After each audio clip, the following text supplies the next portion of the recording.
Right, I think we're good to get going. Hey everyone, my name is Alex Behrens. I head up product marketing for OpenZeppelin. Today we're going to be covering indexing smart contracts using OpenZeppelin's brand new Subgraph library. We are super excited to have Nader with us from Edge and Node, as well as Hadrien, who actually built this library for us.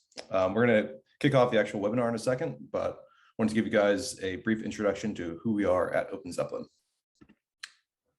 So our mission is to protect the open economy, and we do this by providing security products and services to the decentralized space. So most of you, by being here, have heard of our contracts library, which is, of course, the most popular smart contracts library in the space, but you might not have heard of our audit services, which also service a number of the biggest projects in the space. And we actually publish a lot of the reports that we do on our blog, and it can be super helpful to check those out to make sure that you're meeting the best security standards, as well as just not making common errors that are detailed in the blogs. And then finally, a year ago, we launched Defender, which provides securities services and smart contract operations. And we are really, really proud of that product. And we actually have Paula, who is the lead developer on this call today. With that, I'm going to let Hadrien kick this thing off.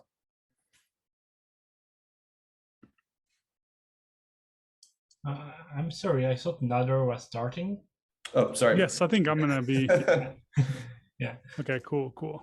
Yeah, so first of all, yeah, really thank you for the intro, and really happy to be here.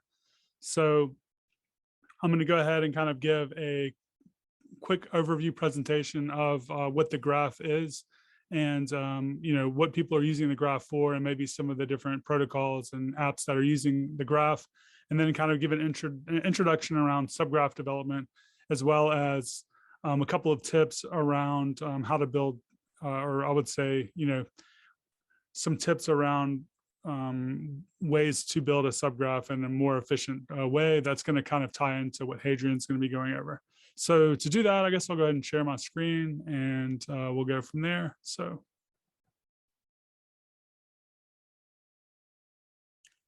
All right, can you all see this okay? Looks good. Okay, well, let me move this over a little bit, actually. All right, so yeah, my name is Nader Dabit, like they mentioned earlier. And this is going to be kind of an overview of building GraphQL APIs on Ethereum with TheGraph. And if you haven't heard of TheGraph is an indexing protocol for querying decentralized networks, typically blockchain networks like Ethereum and IPFS. So currently we support the mainly EVM compatible chains, but we're currently working on expanding support to other blockchains as well. So some of the things that we have lined up in the near future are near Polkadot, Solana, and a few others. So the ultimate goal of the graph is to support not only EVM and Ethereum, but also pretty much any data source that is decentralized that anyone would want to use in their dApp. Now, why does the graph exist? Well, when you're building out an application on top of some type of decentralized data source like a blockchain, it is not very efficient to query your data directly from the chain itself. So if you've ever worked in the Web 2 world, let's say if you've built applications on AWS or Google or just any database, you have a very, very, I would say, developed and robust environment for data access patterns on the data in your database, using a combination of data that's indexed by very, very high performant databases, combined with an API layer that has some compute built in. So for instance, it might be a combination of something like an EC2 instance on AWS with like an RDS or a SQL database. You kind of use that combination and you have very efficient and performant queries for your data. Now that part of the stack is kind of missing in the Web3 world or in the blockchain world. So if you want to query a single item from the blockchain, from the chain, it's typically not that big of a deal. If you want to query for a single item in a single point in time, that's not a big deal either. Even if you want to query for like a small array of items, that's all possible. But if you want to build out the experiences that people are kind of used to and they're expecting in the Web 2 world, or just to build out a performant application, you can't query anything past a really basic, simple query. So what people have been doing in the past is they're building out their own indexing layer, and they're doing so often in a centralized manner. So you basically set up your own server, your own database, your own API endpoint. You have some type of application or crawler that goes and looks into some smart contract or series of smart contracts, and it saves all the data that you want available. And then you have now your own API that you control, that you're able to now query from. There's a couple of drawbacks to this approach, though. One of them is that you're no longer decentralized. Even though your data is coming from a decentralized place, you've now centralized it. You have a single point of failure. You also have a lot of resources that need to be brought in to kind of build out this indexing layer and maintain it. So you have the resource intensive process of building this indexer and maintaining it yourself. Anytime something needs to be updated or added to it, you kind of have to build that out yourself, and you're also no longer decentralized. So the graph exists because it kind of solves that indexing layer, and it does so in a decentralized way. And it sits in between your front end or any area in your application that needs to query, typically from the user interface. And it sits in between that and the actual data source itself, typically like a blockchain data source, smart contract, something like that. And it allows developers to basically describe the data that they want made available, and they can deploy that using what is called a subgraph. And that's what we're going to be looking at today. And a subgraph is a combination of three main parts. You have a configuration file that is something like infrastructure as code, or just YAML, if you've ever kind of worked with YAML. But if you ever worked with infrastructure as code, to me, it kind of has a lot of similarities there, where you're kind of describing to a system what you want to happen. And then when you deploy this file, the system understands that file and kind of can do a process based on it. You also have your data model, which is your GraphQL schema. And there are kind of like two main ways that people are building out APIs these days. One of them is REST, which is kind of, I would say, the older, more traditional way of building out an API endpoint. But GraphQL is starting to become extremely popular. Pretty much every large company in the Web 2 space is now using it. You know, AWS, Facebook, and Google, and all these big companies are using it. And they're using it because it has a lot of benefits over REST that I'm not going to kind of go into in this talk, but they built it for a reason. And GraphQL is just an API layer that allows you to not only query data, but also send updates or mutations, is what they call it in GraphQL, and also subscribe to data in real time. So the GraphQL schema is kind of your data model. So if you've ever written, any type of typed language where you have to have a typed interface, for example, you could think of a GraphQL schema as looking something like that. And in the subgraph, you use the combination of your data model and your subgraph.yaml to describe to the indexer, which is going to be saving the data that you want made available, using something called an entity. And an entity is paired very well with a GraphQL type. And, I think Hadrien will go over some of that in just a moment, how exactly that looks in practice. And instead of actually having to kind of maintain the API layer yourself, you can now just create a subgraph, deploy it to a decentralized network of nodes, and then all of these nodes will then have the opportunity to index the data on your behalf. And then when you submit a request from your application, it will be served from the closest indexer. So it's kind of like if you've ever worked with some type of, I would say, edge computing layer, where you kind of have, your content that is served from the nearest edge location.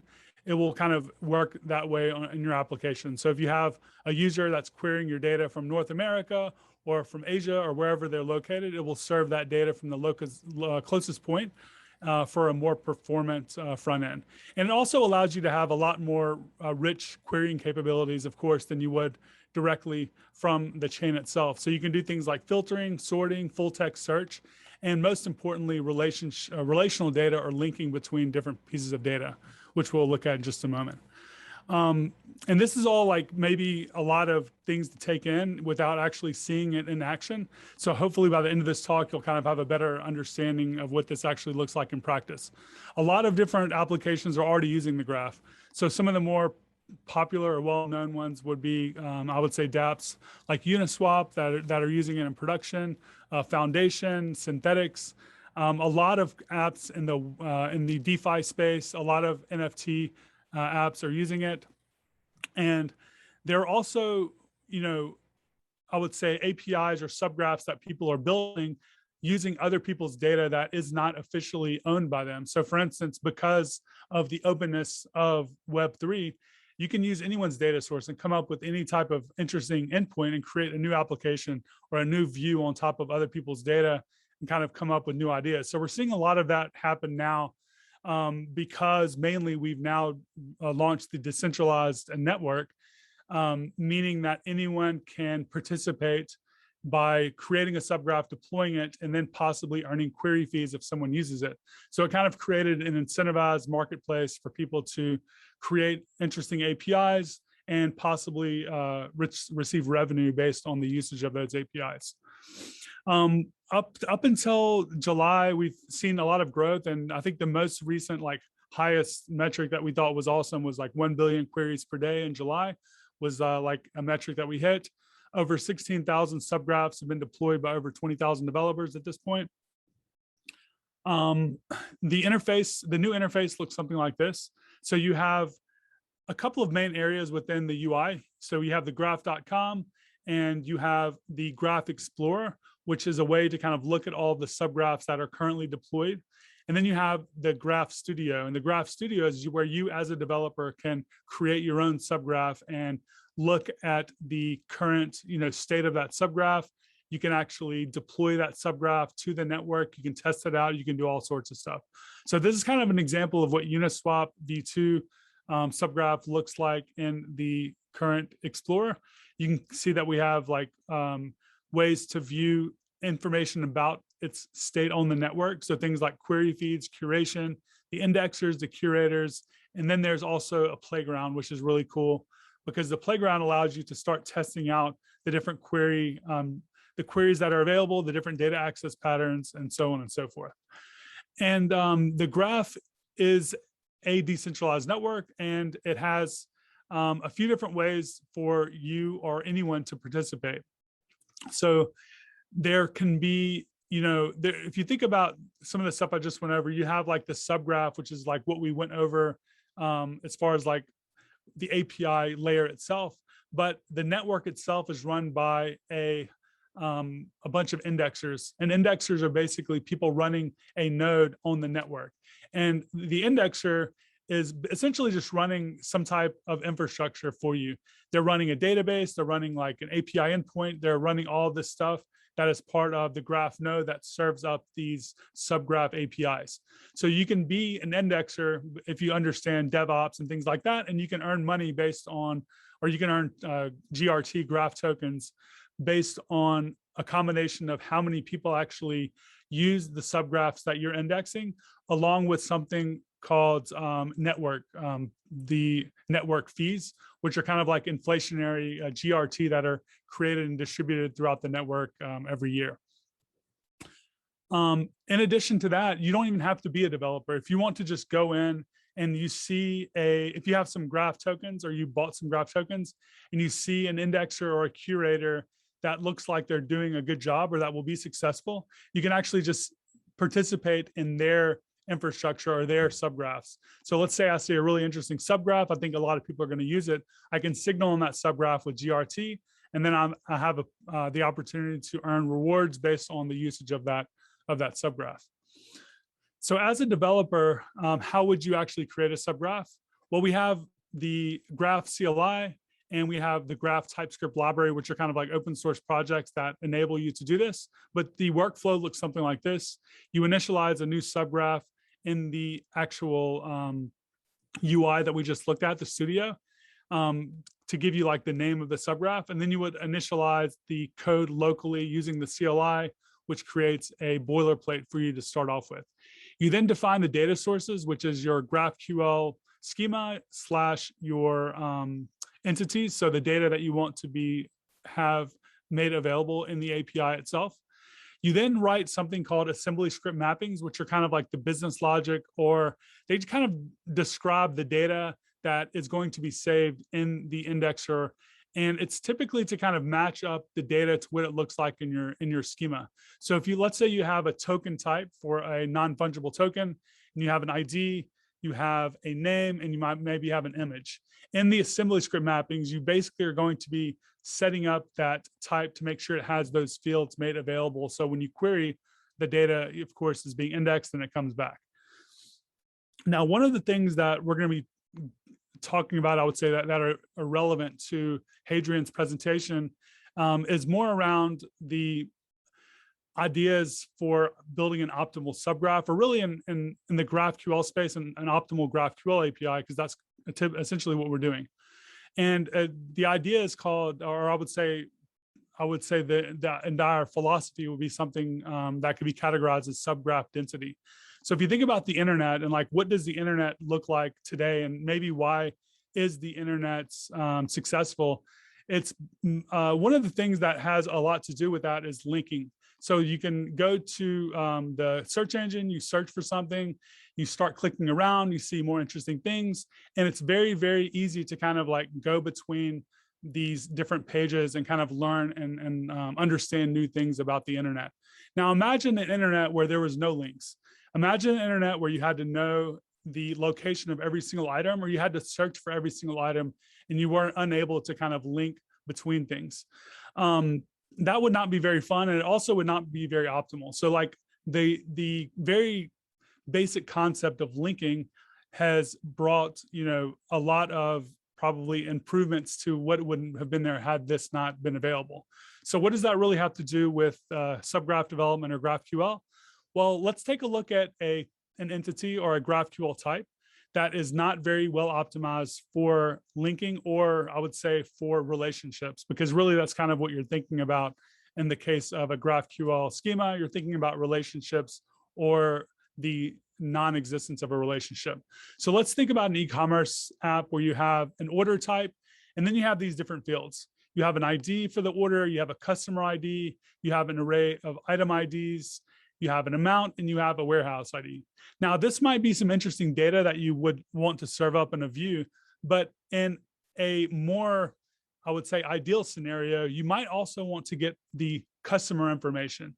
You might also want the item information about each individual item in the order. You also might want more information about the warehouse. So let's say you might want to have a view in your user interface where you have like the phone number for the warehouse, and you have the metadata about the items, and you have the user's name. Now, if you made a query like this and you only had these IDs, you would then have to make additional queries to get that data. So you might have a very, and also be kind of a lot more code to write, and a lot less efficient than, let's say, we were able to actually return all of this data in a single query. So let's look at a more optimal version of this. So this is another version of this where we're actually providing relationships between the different data types. So in this case, we have an order type, but instead of saying we have a customer ID and an item ID and a warehouse ID, we're actually linking between the customer, the items, and the order, and the warehouse. So not only can we get the customer ID, we can get the item IDs and the warehouse ID, we have all this other metadata. And not only are we able to kind of get this individual query, but you might have a one-to-many relationship or a many-to-one relationship between all of these things. And now you have this very rich graph of data, and it's all connected, and you're able to perform very, very optimal queries to have a better developer experience for your developers, a much more easy to build out user interface using the API layer that's there. So when you're thinking about building out a GraphQL API, this is one of the things that you have to keep in mind. And this is one of the things that we've built in and optimized for in the graph. We've enabled, I would say, the building of these relationships or these links to be made very, very accessible and easy to kind of build out within the graph Node, the graph TypeScript library, and kind of combining all that together to build a subgraph. So that's kind of the end of my overview. And I think Hadrien's going to probably knock out of the park and like go a lot deeper and a lot more technical and some of that stuff. But if you want to learn more about the graph, check out the Graph Protocol Twitter. Also check out our Discord at graph.com/Discord, and you can be invited and added there. So I'll go ahead and hand it off now to Hadrien.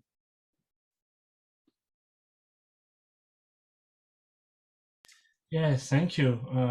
I think I'm glad this presentation happened. I think it's very clear. So hopefully other people have found it just as clear as I did. There is some overlap, obviously, because we are speaking about the same topic, but so I will start to go fast and then go into the details of the library. And as Nader said, that graph density is very important.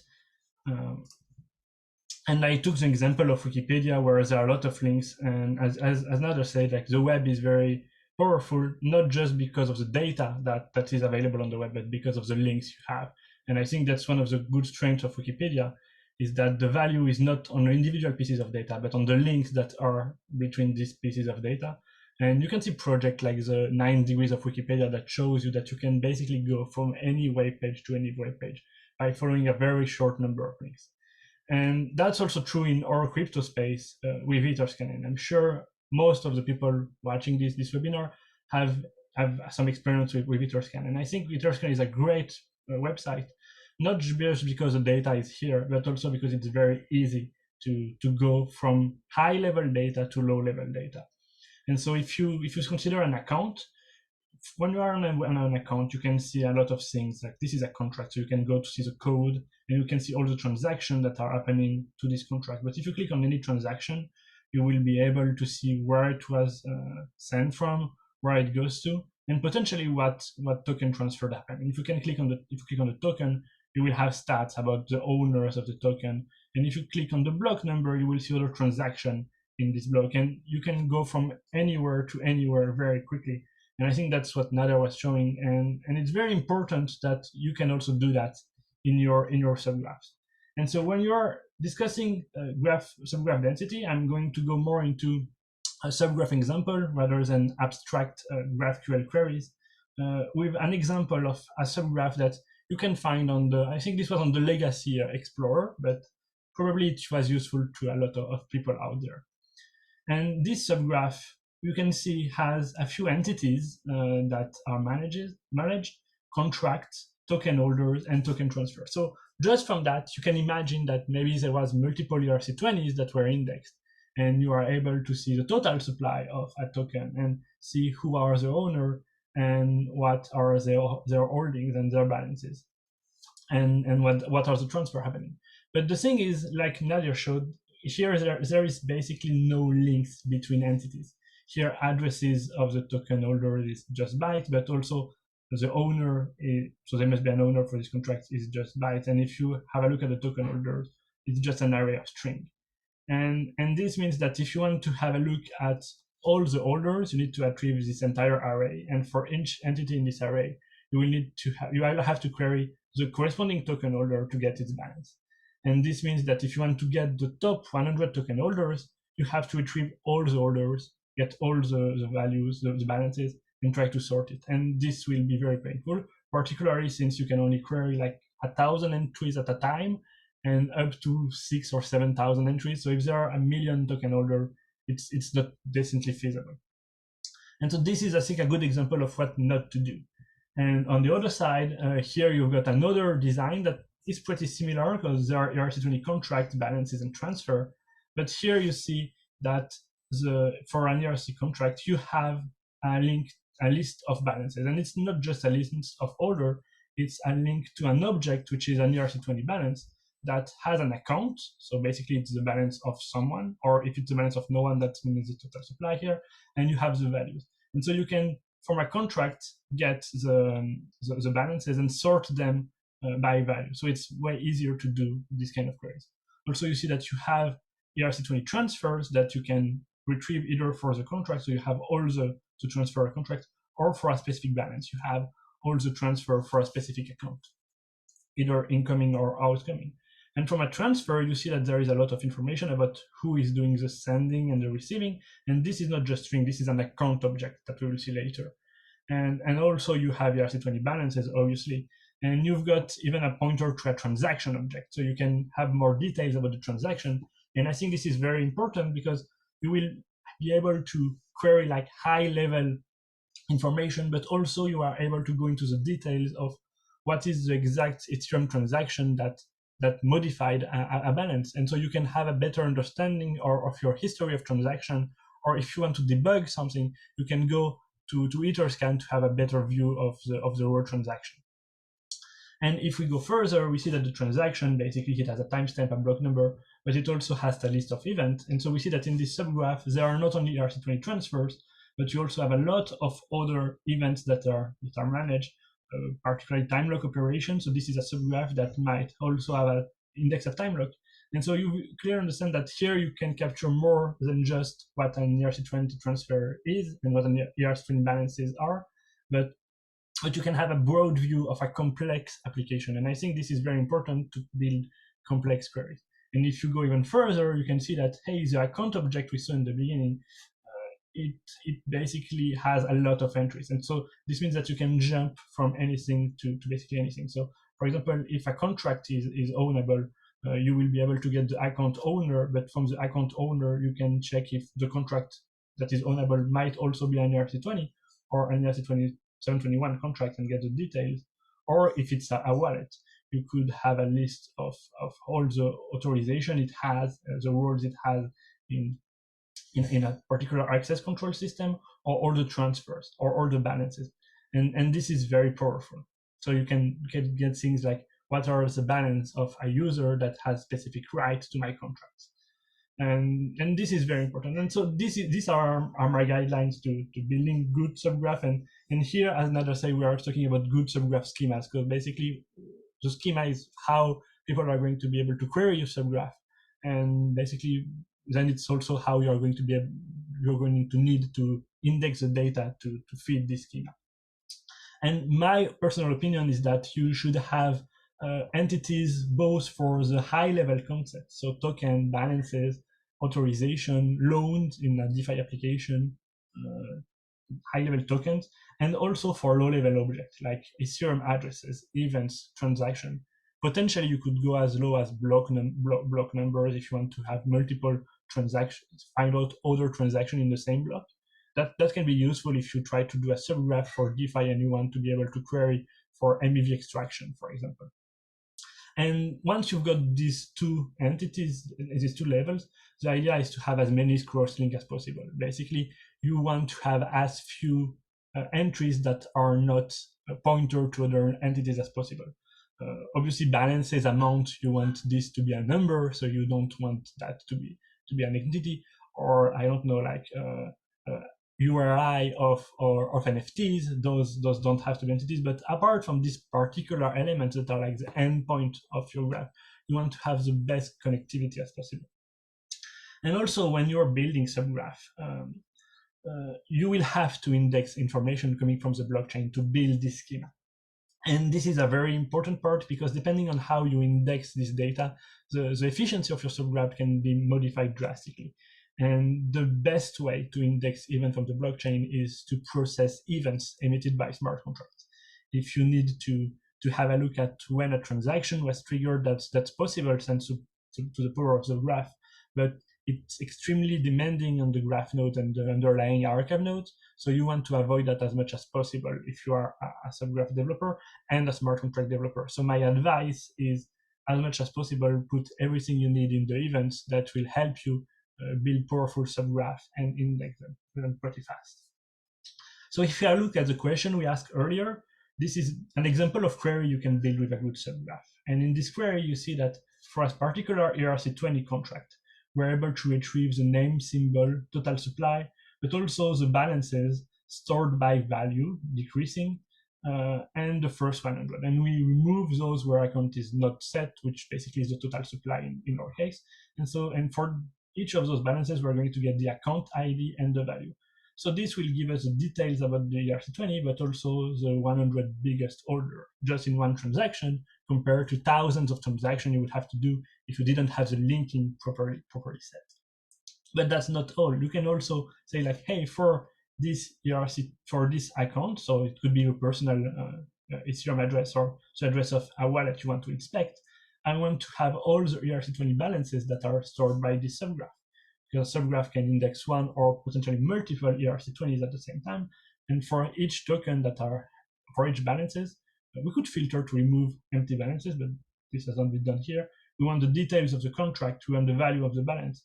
And we also want the details of all the inbound and outbound transactions with their value, their destination or origin, and the details of the transaction. So you can go back to see what transaction specifically moves token from and to this account. And again, you can get all this information just in one query, thanks to the power of dense subgraph. And going a bit further, this is even a more complex query, where you see we have an ERC20 contract. So we have a name, a symbol, the decimal, total supply, but we know that this ERC20 contract also inherits from the access control mechanism of OpenZeppelin. And so what you can do is from your contract, you can cast it as an account and then recast it as an access control. And here you can say, hey, I want the admins, which are all the roles where the role number is 0. And for each of these, I want the members that have this role, and I want their account, for their account, I want their ERC20 balance for this specific contract. So here you are going from a contract to as an ERC20 contract to it as an access control to get all the members that have admin right on this contract, and then you query this account for their ERC20 balances. And this means that you can get all the token values, the token balances of administrator of a contract. So this can be very powerful if you want to have complex queries to see like the economical incentives and understand better the intrication between balances, authorizations in an application. So this is very nice, but the question is how can you build that with yourself? Because it feels a bit complex to build these complex schemas and populate them. And this is where OpenZeppelin Subgraphs come in. And the idea is that we want OpenZeppelin Subgraph to be to subgraph development what OpenZeppelin Contract is to smart contract development. Obviously, you will not find everything, and you may need to write your own custom logic on top of what we already provide. But for most of the standard interfaces and standard behaviors, you will find something for you.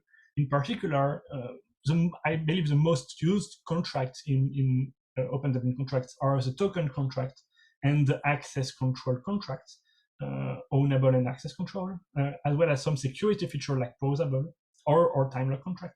And so we want to have module for all of these, so that if you are building an ERC 721 contract that is pausable and access control, you already have all these three elements, both as smart contract that you can assemble to inheritance, but also as subgraph module that you can assemble to quickly build a subgraph for your application.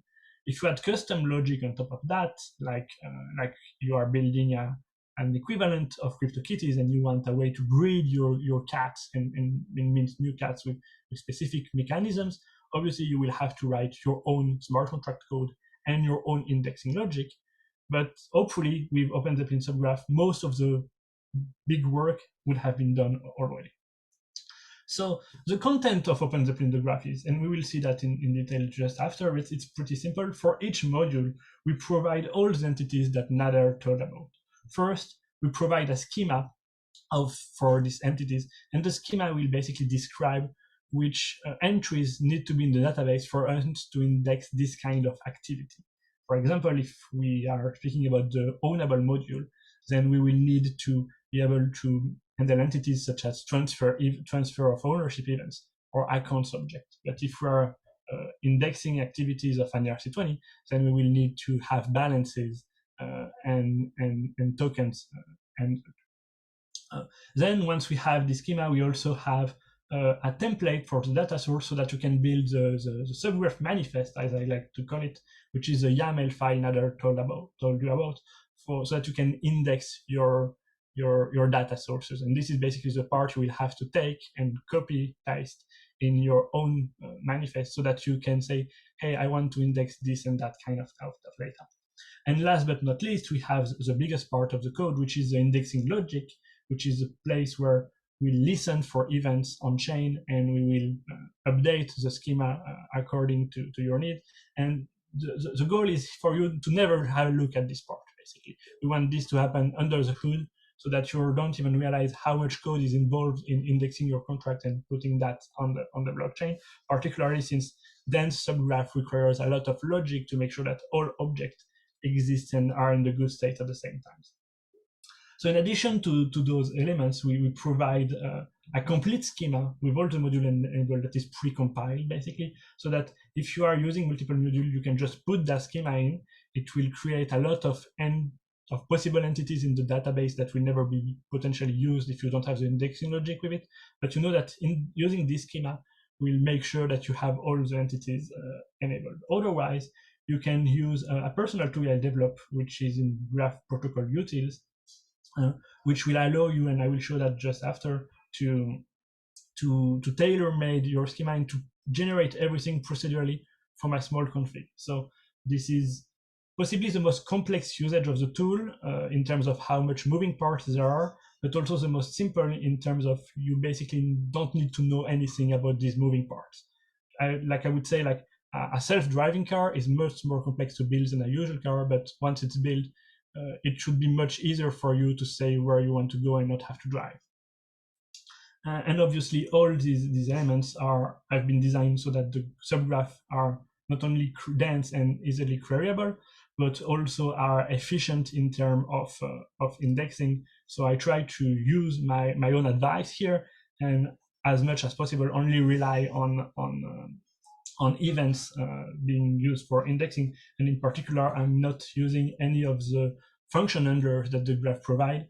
And this has a very big consequences on indexers, is that to use the system, you need obviously an archive node if you want to index such a subgraph, but you don't need to have the trace API built in your archive node. So this improves the ease to index this subgraph somehow. So let's see an example here, and then we will jump into the IDE. But this is what, for example, what you would do if you wanted to create a custom subgraph for OpenZeppelin. You would get into this, you would basically install the npm package that is available. And here you will see that there are a lot of source files that we'll see just later that you can basically copy paste into your manifest. And we will do that together just after that. And this is very good, easy. So you just have to take this file and customize some entries, and you have a manifest ready. Or, as I said, you can just describe your application in a config file and just run the graph compiler scripts I have for you, and this will provide everything. So let's go into a live demo and let's see how things work. So can I hide this? Hopefully you don't see it, but this is bothering me. I cannot hide it. Okay. So here I'm in OpenZeppelin Subgraph. So this is the package that you will be downloading to npm. And if you have a look here, you see that there are a few things here, and in particular there is a source file, a source directory. And so if we go here, you see that we've got a set of data sources, and this is what you will get when you will download this package. And so, for example, if we have a look at the ownable module, we have for this ownable module, we have first a YAML file, which is, how I said, like the description of the data source. And in this file, you will just have to point out to give the right relative path to set up the root. So this is just so that if your YAML file is in a subfolder, you will have to go to the root of your directory to point back to node modules. And you just give which address you want to index on which network, and at which starting block you want to start indexing activity, and you just copy those into a file. And so if we have a look at what other files we have here, we have a TypeScript file, which you don't have to see, which is the actual indexing logic. This one is pretty small, but if we go into ERC20, you will see that there is much more logic involved into indexing the activity. So the idea is you don't have to see it. And if we go back to ownable, we also see a GraphQL JSON, and this is basically a JSON representation of the GraphQL schema. And the thing is, we don't want you necessarily to tamper with that. So in the generated folder you will have, you see that there are schemas available for all the modules. For example, for the ownable module, we have a schema that has already been compiled here. So this is a more friendly version for Subgraph developer. But most likely, if you are using multiple subgraph and module at the same time, you will want to use the all schema.graphql, which basically contains all the possible entities of all the possible modules. So by having this schema in your manifest, you are for sure ready to use any module. So let's go to this terminal here, which is on the workshop. This is available for you. Maybe someone can share the link in the chat. This is a workshop repository under GitHub OpenZeppelin. So if you want to have a look at all these source files, they will be available for you, obviously. And so I wanted to build a few subgraphs for you. And the first one I built is an ENS subgraph here. And this ENS subgraph here, basically what it does, how you can see, it's just a small header with a link to the node module OpenZeppelin subgraph generated ERC721 schema that we saw previously. And then under the data source part, I just copy paste the template here. And this template also comes from OpenZeppelin subgraph SRC ERC721. So there is a data source ERC.yaml, and this is where what we saw just previously. And this is basically the file where I said, hey, this is on mainnet, and we want to index this smart contract here, and we want to index starting from this block. And so this is the address of the ENS registrar, which base registrar, which uses NFTs to represent domain names. So just by creating this simple file here and by putting the right links just here, like I'm on the root file here, I'm just here, and you've got your node module just close to here. I can just get that file, and if I want to compile it, it's just a matter of doing graph codegen so subgraph ens.yaml. That's compiling. Then I can just build it, and then I can deploy it very quickly, either to the hosted service, to the decentralized network, or even to your own node. And maybe some of you have heard about the activity with Stonecats that happened in the past few days. So I just went and created an example of subgraph for Stonecat. And Stonecat is just an ERC721 that is also ownable. There is an owner to the contract. And so by using these two modules, I can very quickly, just like that, create a manifest to index the activity of this new project. Even if the Stonecat project didn't do that, I can very quickly create a very rough subgraph that indexes the standard part. So if there are modifications to their contract, if there are extended features, I will obviously not be following that, but you will have already a good understanding of the tokens that are moved around. So I think this is nice. And since here we have two data sources, one is ERC721 and one is ownable, I'm using the old schema here from OpenZeppelin. So this is a way to make sure that you have all the entities that will be needed by multiple modules. But again, this is like if you want to do things by hand, and if you just use OpenZeppelin Subgraph, but if you want to go further, you can use this new format that I have for you by just having a look at this configuration file. Here, this configuration file, so it doesn't render very well because I have a large font for you to see it, but basically you see that there is an output that is defined to be build/sample dot. I think that I'm indexing activity on mainnet, and in a subgraph you can only index activity from a single blockchain. So you cannot have mainnet plus Covan on the same subgraph. You would have to do two different subgraphs, but here it's on mainnet. And I'm saying that I've got 6 entities at these 6 addresses with their relative start block, and also which modules they have. So this address is an ERC20 that has access control. And this address here is an ERC721 that is ownable, and this address here is an 1155 that is ownable, and we even have a time lock here. And so if you have a look at our package.json here, we have a build sample config script that is going to run the graph compiler, and that is then going to build everything. So we can run that very simply by doing build sample. And what you see here is that, well, it's building the subgraph part, but if we move a bit up, we see that this created a schema and a manifest that are in build sample. And so if we have a look at this schema, you have a schema here that contains only the events that you need. There is not everything, there is just things that are enabled in your module. And there is also this subgraph YAML manifest, where you see that there are a lot of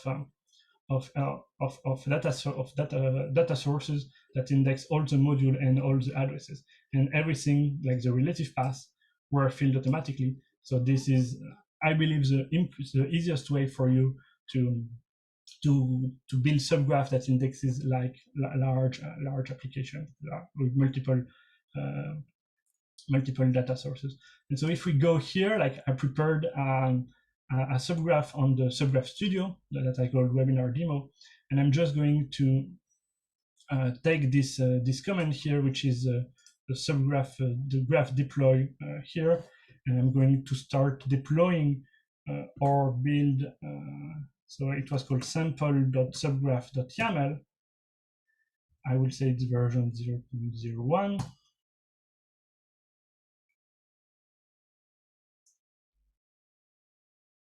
And hopefully everything is going to work well. And you see all these data sources that we have. We have an ERC20, we have a few ERC721s, we have an 1155, a time lock, as we saw, a lot of ownables contract here. And now it's ready. So if we go here, we saw that the webinar updated, and we can already start querying activity. This needs to be capitalized, or maybe like this, yeah. And we can see that there is already a few accounts that have been indexed and a few activity that has been indexed. So it's very quick for you to go from this config file to an indexing subgraph that you can then put on the decentralized network and start using to serve your UIs, basically. So yeah, that was, I think, a lot from me. Maybe I went a bit over time, but what you have to keep in mind is this package, OpenZeppelin Subgraph, is basically your go-to direction if you want to index activity from OpenZeppelin Contracts, or not just OpenZeppelin Contract. If there is an ERC20 that has not been built by OpenZeppelin, but that abides by the standard, like a comp token, you will be able to index it using this, or any ERC721 that is using a different implementation. As long as they follow the ERC, you will be able to index them using OpenZeppelin Subgraph. We've got docs, we've got the forums. You can reach out however you want, in Twitter, on the forum, directly on GitHub, and we'd love to have feedbacks on this service. So please start trying to use it, play with it, and let us know what you think.